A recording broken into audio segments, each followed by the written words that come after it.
Hey everyone, this is Fritz Westover with Virtual Viticulture Academy and the Vineyard Underground podcast. And I am answering a question from a grower kind of like you out there in the field. This is a grower from John in California today.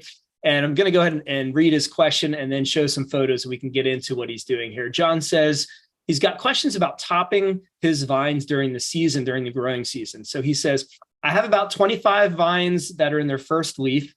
He got to the point where about 12 of them had single shoots that were 6 feet tall. Each had two strong laterals growing right under the fruiting wire. And sometimes growers want to use those laterals under the fruiting wire to create a cordon and start early development of their vines. He was getting concerned that it was getting late in the season to be topping them because he wasn't sure if those laterals would still have time and energy to grow. So he decided to top a few of them and see how they would do. And the laterals are looking good, but there were others where the laterals were not growing as well that he decided not to top. So let's go ahead and dig in and see if we can look at these photos and give John some good feedback. John, I've got you covered. I'm going to give you some feedback on your vines. So here we go. Let's start with your photos. Okay, so John, your photos show clearly that you have healthy vines growing. Okay, these vines for their first leaf are doing phenomenal. They're green, they have good growth, the laterals are growing well, the shoot tips are actively growing, and we're at the time of this recording in the end of July. So you're doing great for first year. In fact, some growers don't even get this much growth on the first year. What you're doing is you're trying to fast track by going back to one shoot to see if you can get a trunk developed in year one. And in warmer climates with longer growing seasons, it's definitely possible to get a trunk in year one, or it's at least, it's not guaranteed, but it's possible, like I said. So what I don't like to do, though, in year one is the process and the practice of topping the vines and trying to push laterals, because we're already pushing the vine a lot by trying to get a trunk in year one, much less trying to push laterals and produce cordons in year one. And this is for your system, it's going to be a spur pruned cordon system. So if I run my cursor over here, you can see where you topped the green growing vine right above your fruiting wire where you're producing cordons.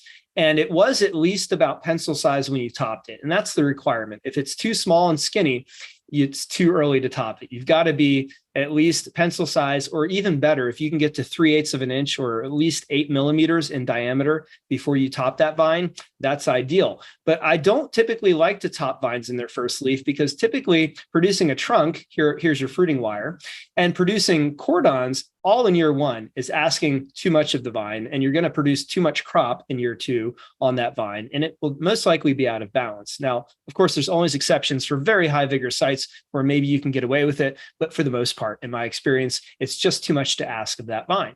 So in your case, I would be going for either getting a trunk or maybe going back and two budding the vine. If we look at your second set of photos here, you can clearly see that you top them at pencil size and everything's growing well with the laterals. But my point is, even though we have good laterals growing, we're not going to retain those as a cordon or to develop a cordon for year two. It's just too soon.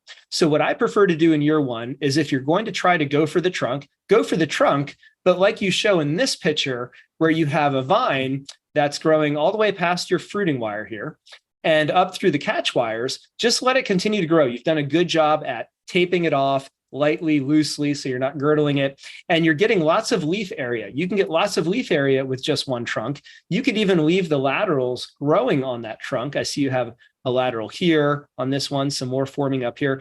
And I really like the fact that you've kept all of the leaves on your trunk. Those leaves are solar panels that will feed the trunk and the vine and give you better, thicker wood for retaining your trunk. I would guess, looking at this vine here, by how well it's doing, growing all the way up to 6 feet or 2 meters above the ground, you're going to have a trunk on this vine that is thick enough to retain during winter pruning.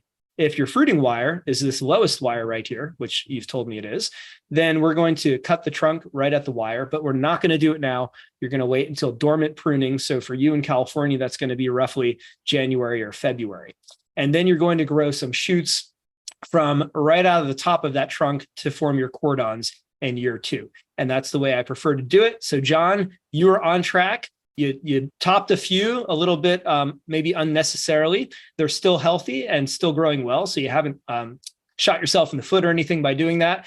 But I would prefer to see you just grow those nice, long, straight shoots and deal with the pruning and retaining your trunks during the winter. And if the wood is not big enough to retain for a trunk, if it's not at least 3/8 of an inch or 8 to 10 millimeters in diameter, cut it back down to 2 buds and start again the next season. Okay, John, I hope that tip was helpful for you, helps you in your vineyard, and gives you some good advice for moving forward. For those of you listening, if you have any grower questions, you can go to vineyardundergroundpodcast.com, click on the Ask Fritz button, and I'll go ahead and send an answer to you just like this. And if you have any need for more resources, you can always go to the grower guide section at virtualviticultureacademy.com. Hope this is helpful. Be a better grape grower.